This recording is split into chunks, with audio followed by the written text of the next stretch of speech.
राधे राधे मित्रों, आप सभी का स्वागत है भक्ति ज्ञान में। और आज हम बात कर रहे हैं एकादशी के बारे में। एकादशी जो कि है 29 अगस्त दिन वीरवार को, और इस एकादशी का नाम है अजा एकादशी। अजा एकादशी, इस एकादशी को करने से मनुष्य के सभी पाप नष्ट हो जाते हैं। और आप सभी जानते हैं कि हिंदू धर्म में एकादशी व्रत का बहुत अधिक महत्व होता है। एकादशी व्रत रखने से सभी मनोकामनाएं पूर्ण होती हैं, और एकादशी के दिन आप विधि विधान से भगवान विष्णु की पूजा और अर्चना करते हैं तो आपको सभी सुख प्राप्त होते हैं। धार्मिक मान्यताओं के अनुसार अजा एकादशी का व्रत रखने वाले को अश्वमेघ यज्ञ के बराबर पुण्य मिलता है। और यह भी मान्यता है कि अजा एकादशी के दिन व्रत कथा सुनने पढ़ने से श्री हरि सभी कष्टों से मुक्ति दिलाते हैं और सभी मनोकामनाएं पूर्ण करते हैं। तो इसलिए जो भी व्रत रखता है उसको एकादशी की व्रत कथा अवश्य सुननी चाहिए, क्योंकि बिना व्रत कथा सुने कभी भी कोई व्रत पूर्ण नहीं माना जाता।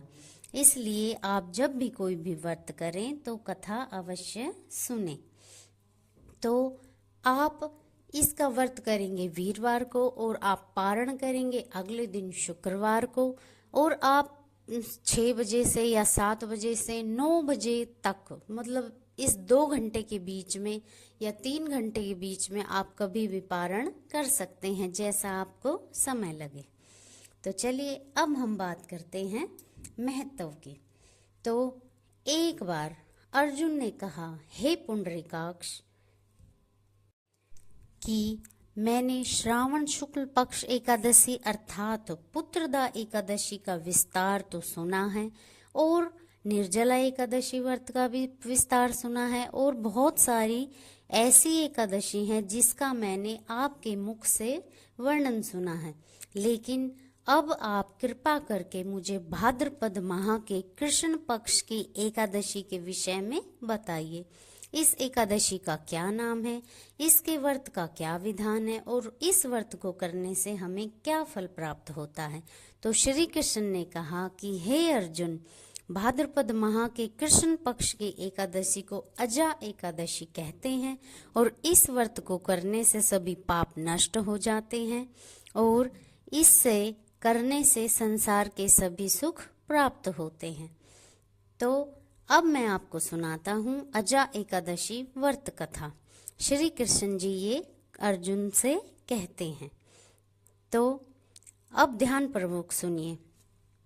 बहुत समय पहले की बात है कि एक समय में एक चक्रवर्ती राजा हरिश्चंद्र नाम का राजा हुआ करता था। राजा अपनी ईमानदारी और सत्यनिष्ठा के लिए प्रसिद्ध थे। एक बार देवताओं ने इनकी परीक्षा लेने की योजना बनाई। राजा ने स्वप्न में देखा कि ऋषि विश्वामित्र को उन्होंने अपना राजपाट दान कर दिया है, और सुबह जब वे उठे तो उन्होंने वास्तव में अपने द्वार पर विश्वामित्र को देखा। तो विश्वामित्र जी उनसे कहने लगे कि तुमने सपने में मुझे अपना सारा राज्य दान कर दिया था। तो राजा ने सत्यनिष्ठ व्रत का पालन करते हुए संपूर्ण राज्य विश्वामित्र को सौंप दिया। दान के लिए दक्षिणा चुकाने हेतु राजा हरिश्चंद्र को पूर्व जन्म के कर्म फल के कारण अपनी पत्नी और बेटा और यहाँ तक कि खुद को भी बेचना पड़ा। हरिश्चंद्र को एक डोम ने खरीद लिया जो शमशान भूमि में लोगों के दाह संस्कार का काम करवाता था, और स्वयं वह एक चांडाल का दास बन गया। उसने उस चांडाल के यहाँ कफन लेने का काम किया, किंतु उसने इस आपत्ति के काम में भी सत्य का साथ नहीं छोड़ा।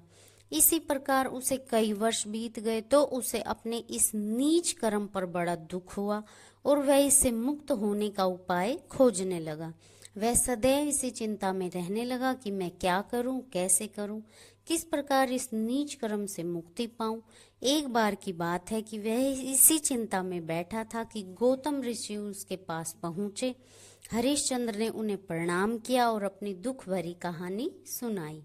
राजा हरिश्चंद्र की दुख भरी कहानी सुनकर महर्षि गौतम भी अत्यंत दुखी हुए, और उन्होंने राजा से कहा, हे राजन, भादो माह के कृष्ण पक्ष की एकादशी का नाम अजा है।